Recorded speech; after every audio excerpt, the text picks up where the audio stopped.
Dalam Bapa dan Putra dan Roh Kudus. Amin. Allah Bapa yang penuh kasih, Allah yang penuh kerahiman, Allah yang penuh cinta kasih, Allah yang misteri bagi hidup kami. Di tengah segala misteri kehidupan kami yang tak mampu kami mengerti dan kami pahami, kami selami. Terima kasih ya Bapa atas kerahiman-Mu yang tak terkira dan tak terduga bagi kami.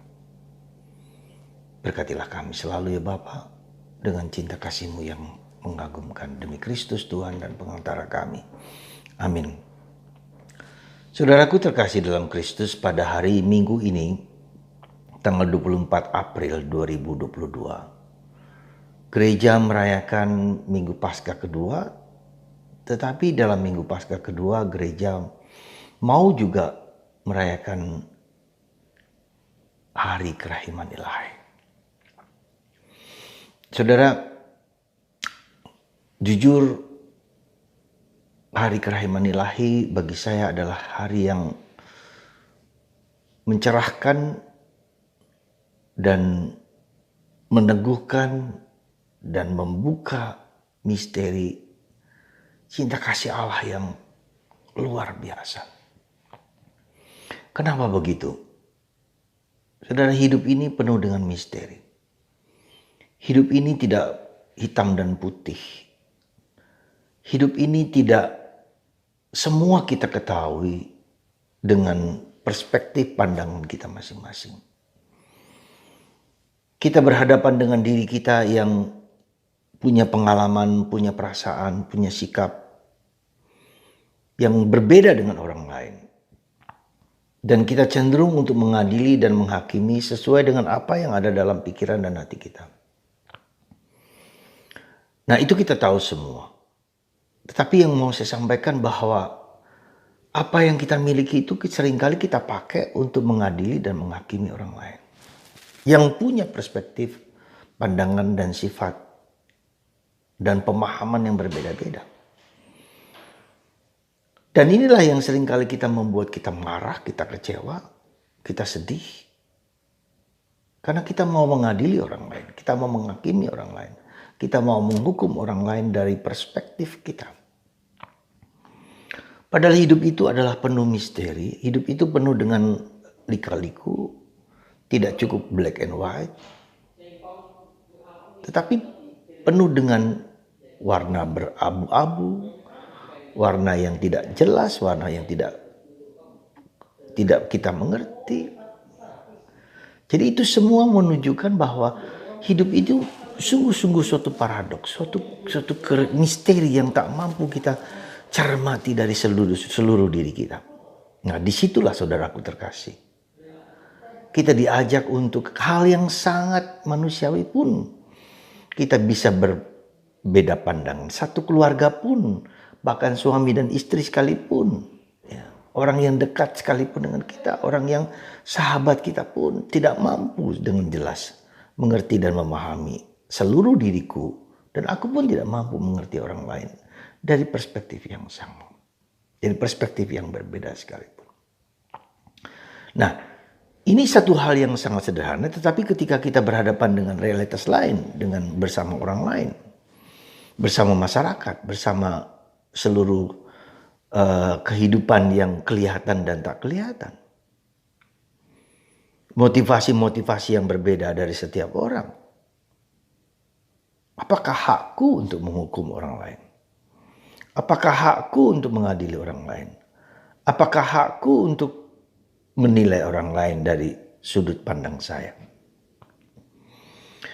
Nah, itulah saudaraku terkasih, kita masuk di dalam suatu keyakinan gereja akan misteri kerahiman ilahi. Allah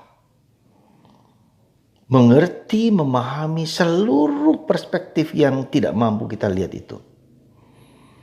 Ya, sekali lagi, Allah dengan segala kerahiman dan kuasanya tahu segala sesuatu. Maka apa yang berada dalam situasi manusia, mengapa orang lain bertindak seperti itu, ada apa pengaruh, Tuhan mengerti dan memahami, dan Tuhan menilai dengan benar, tepat, sempurna. Disitulah saudaraku terkasih, makna kerahiman ilahi menjadi kekuatan bagi kita. Untuk belajar seperti Allah. Ya, belajar seperti Yesus, belajar seperti Bunda Maria dan Santo Yosef. Anda bisa merhatikan misal sebagai contoh ketika Yesus disalib. Adakah satu kata keluar yang jahat dari mulutnya? Tidak. Ya Bapa, ampunilah mereka karena mereka tidak tahu apa yang mereka buat. Mereka tidak tahu apa yang mereka buat. Allah mengampuni. Pernyataan Yesus ini adalah wakil dari apa yang menjadi pemikiran dan harapan Allah sendiri. Itulah. Jadi seluruh apa yang ada dalam Allah itu diberikan kepada Yesus. Dan Yesus menunjukkan itu kepada kita. Ya, maka Yesus adalah sakramen Allah. Sakramen Allah sekali lagi. Ya, nah, kemudian yang kedua kita lihat bagaimana Yesus ketika disalib itu masih sempatnya berkata kepada penjahat yang memohon kepadanya untuk mengingat dia. Hari ini juga engkau bersama aku di Firdaus. Saudara, kalau kita melihat semua ini, betapa agungnya, betapa mulianya, betapa tak terhingganya kuasa Allah itu bagi kita. Betapa kita tidak boleh mengadili, menghakimi, menghukum, marah, kecewa pada orang lain. Masuklah pada misteri kerahiman Allah itu.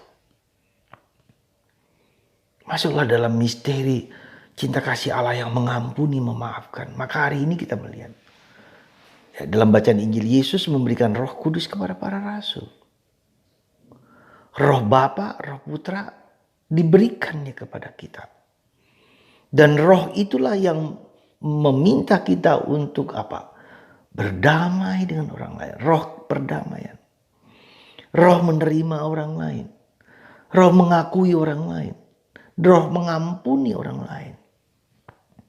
Apa yang kamu ampuni di dunia akan kau ampuni di surga. Apa yang kau maafkan di dunia akan kau maafkan di surga. Dan itu adalah kerahiman ilahi yang tak terhingga. Maka saudaraku terkasih dalam Kristus, devosi kerahiman ilahi adalah devosi yang dikatakan adalah devosi terakhir untuk mempersiapkan kedatangan Tuhan yang kedua yang diberikan kepada Santa Faustina dan Santo Yohanes Paulus kedua. Kerahiman Allah seperti lautan luas. Mari kita memasukinya.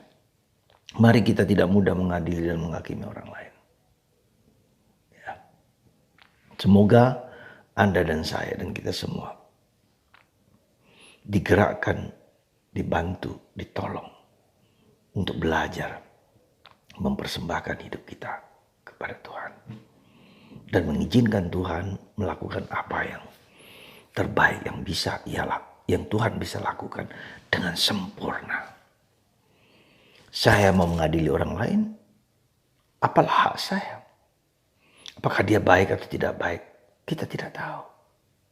Ya, Tuhan saja yang penuh kelimpahan bagi kita. Mari kita memasuki misteri hati Allah yang penuh kerahiman.